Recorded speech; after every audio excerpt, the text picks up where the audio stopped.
దేవుని ఘనమైన నామమునకు స్తోత్రములు. ఈ వాగ్దానం వింటున్న మీకందరికీ మన ప్రభువును ప్రియరక్షకుడైన యేసుక్రీస్తు నామములో శుభములు, మా హృదయపూర్వకమైన వందనములు తెలియచేస్తున్నాం. ఈరోజు దేవుని వాగ్దానం యెషయా గ్రంథం 60వ అధ్యాయము 5వ వచనం. నీ గుండె కొట్టుకొనుచు ఉప్పొంగును. ఈ మంచి వాగ్దానం మన మంచి దేవుడు మన అందరి పట్ల నెరవేర్చునుగాక. ఆమేన్. ప్రియ దైవ జనాంగమా, ఈ వాగ్దానం వింటున్న మనందరి జీవితంలో నెరవేరితే ఎంత బాగుండు. ఉప్పొంగే సంతోషం, గుండె ఉప్పొంగుతుందంట. ఆ పైన అంటారు, నువ్వు చూచి దేవుని కార్యాలు చూచి ప్రకాశిస్తావు, నీ కన్నులు ప్రకాశిస్తాయి. ఎంతో ఆనందంగా ప్రకాశవంతంగా నువ్వు ఉంటావు. నీ గుండె ఆనందంతో ఉప్పొంగిపోతూ ఉంటుంది.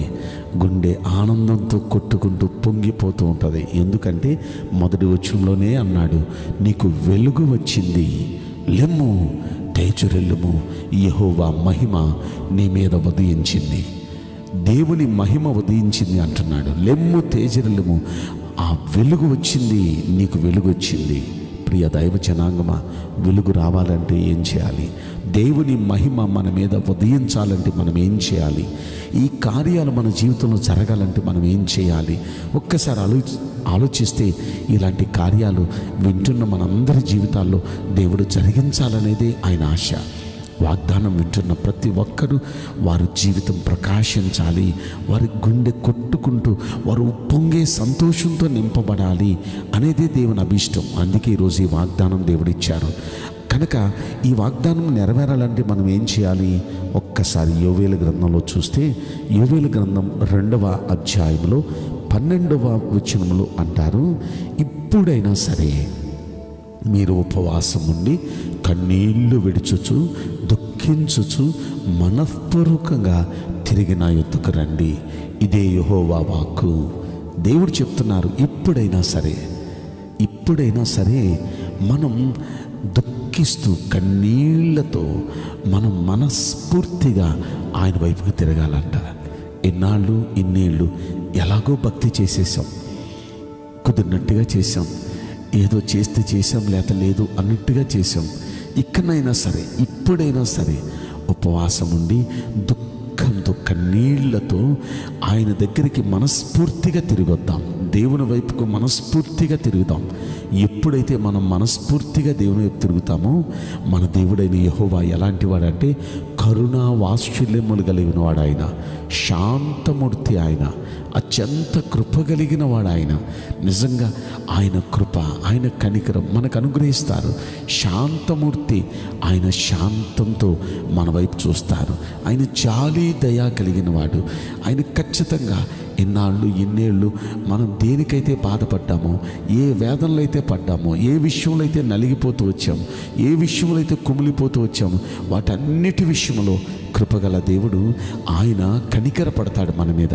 అయ్యో బిడ్డలారా, అయ్యో అని మనల్ని చూచి ఆయన జాలి పడతాడు. ఆయన జాలి పడితే చాలు, మన పరిస్థితులన్నీ మారిపోతాయి. ఆయన మనల్ని చూచి జాలి పడాలంటే మనం అనుభవిస్తున్న కష్టాల్లో, నష్టాల్లో, నిందల్లో, అవమానాల్లో, ఇబ్బందుల్లో, ఈ ఇబ్బందికరమైన పరిస్థితులు గుండా వెళుతున్నప్పుడు ఇప్పుడైనా సరే మనం ఆయన వైపు తిరగాలి, మనస్ఫూర్తిగా ఆయన వైపు తిరగాలి. ఎన్నాళ్ళు లోకం కోసం, లోకంలో ఉన్న వాటి కోసం మనం తిరిగి వెళ్ళాం. ఇప్పుడు యేసయ్య వైపుకు మనస్ఫూర్తిగా మనం తిరిగి కన్నీళ్లతో, అయ్యా ఎన్నాళ్ళు వాటి కోసం నిన్ను విడిచి అటు ఇటు వెళ్ళాం, ఇక నుండి ప్రభా నువ్వు ఉంటే చాలయ్యా, నీ వైపే మేము తిరుగుతామయ్యా, నిన్నే మేము అయ్యా మొరపెడతాం, నీకే మొరపెట్టుకుంటామయ్యా, మిమ్మల్నే బ్రతిమాలుకుంటాం అని దేవుని వైపుకు తిరిగి దేవుని సన్నిధిలో ఆయన్ని బ్రతిమాలుకుంటూ ఆయన సన్నిధిలో మనం దీక్షతో ప్రార్థన చేస్తే ఆయనకు వెంటనే మన మీద కనికరం వస్తుంది. ఎందుకంటే మన దేవుడు కరుణావాత్సల్యము కలిగిన వాడు. ఆయన మన వైపు చూస్తాడు, ఆయన వెంటనే గొప్ప కార్యాలు చేయటం ప్రారంభిస్తాడు. ఇక్కడ మనం చూస్తే ఈ యోవేలు గ్రంథం 2వ అధ్యాయంలో 21వ వచనంలో మనం చూస్తే అక్కడ అంటాడు, సంతోషించకి గంతులు వేయండి, యెహోవా గొప్ప గొప్ప కార్యాలు చేశారు.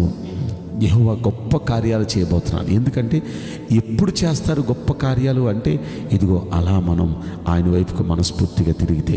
గొప్ప కార్యాలు మాత్రమే కాదు, ఆయన అంటున్నారు, ఇక గడ్డి బేళల్లో పచ్చిక మొలుస్తుంది, చెట్లు ఫలిస్తాయి, ఇక అంజూరు చెట్లు, ద్రాక్ష చెట్లు సమృద్ధిగా ఫలిస్తాయి. ఇక మీరు ఉత్సాహంగా ఉంటారు, మీరు సంతోషంగా ఉంటారు. ఆ దేవుణ్ణి బట్టి మీరు సంతోషిస్తారు. మీకోసం తొలకరి వర్షం కురుస్తుంది, కడవరి వర్షం కురుస్తుంది. మీ కొట్లలో ధాన్యం నిండుగా ఉంటుంది. మీ ద్రాక్ష గానుగుల్లో నుండి కొత్త ద్రాక్షారసం పైకి పొర్లి వస్తూ ఉంటుంది. అంత మాత్రమే కాదు, 25వ వచనంలో అంటారు, మీరు కడుపారా తిని మీకోసం ఎంత కార్యాలు జరిగిస్తున్న ఈ దేవుణ్ణి మీరు మహింపరచబోతున్నారు. కడుపారా తిని తృప్తిగా ఉండబోతున్నారు. ప్రియ దైవ జనాంగమా, ఇలాంటి వింత కార్యాలు, ఇలాంటి గొప్ప కార్యాలు మన జీవితంలో జరిగించి, ఇలాంటి ఫలభరితమైన కార్యాల జీవితంలో జరిగించి ఉప్పొంగే సంతోషంతో గంతులు వేసేటట్టుగా చేయబోతున్నారు దేవుడు మన జీవితంలో. అలా చేయాలంటే మనం కన్నీళ్లతో ఆయన వైపుకు మనస్ఫూర్తిగా తిరిగి ఉపవాసముతో కన్నీళ్లతో మనం ప్రార్థన చేస్తే, ప్రియ దైవ జనాంగమా, కన్నీళ్లు విడుస్తూ విత్తువారు సంతోషగానంతో పనులు మోస్తారు అని మనం చదువుకున్నాం కదా.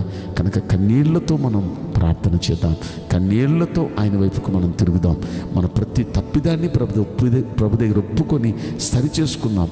ఆయనకు మనం ఇష్టలుగా బ్రతుకుదాం. ఖచ్చితంగా మన దేవుడు మన మీద కరుణ చూపిస్తారు, పరిస్థితులన్నీ మారుస్తారు. గంతులు వేస్తూ గుండెలు కొట్టుకొని సంతోషించేటట్టుగా మనం ఉండేటట్టుగా దేవుడు అలా చేయబోతున్నారు. అలా వింటున్న ప్రతి ఒక్కరి వెనుకల్లో మంచి దేవుడు ఈ వాగ్దానం నెరవేర్చునుగాక. ఆమేన్. నేను మీకోసం ప్రార్థన చేయబోతున్నాను. పరిశుద్ధుడా, ప్రేమగల యేసురాజా, మీ పరిశుద్ధ బంగారు పవిత్రమైన నామమునకు నిండు మనసుతో కోట్ల కొలదిగా స్తుతులు, స్తోత్రములు, వందనాలు చెల్లిస్తున్నాం. ఈ వాగ్దానం వింటున్న ప్రియుల జీవితంలో దయచేసి ఈ వాగ్దానం నెరవేర్చి కృప చూపించండి. వారు ఉప్పొంగుచు సంతోషించి ఆనందించినట్లుగా గొప్ప కార్యాలు, వింత కార్యాలు ప్రతి కుటుంబంలో జీవితంలో జరిగించి మీ నామానికి మహిమ తెచ్చుకోమని మీ బిడ్డలను మీ చేతులకు అప్పగించుకుంటూ మీరు సంతోషింపచేయాల్సిందిగా కోరుకుంటూ నజరుడైన యేసుక్రీస్తు ప్రశస్తమైన నామములో మిక్కిలి వినయముతో ప్రార్థించి బ్రతిమలాడి వేడుకుంటున్నాం ప్రియ పరలోక తండ్రి. Amen. May God bless you all. Thank you.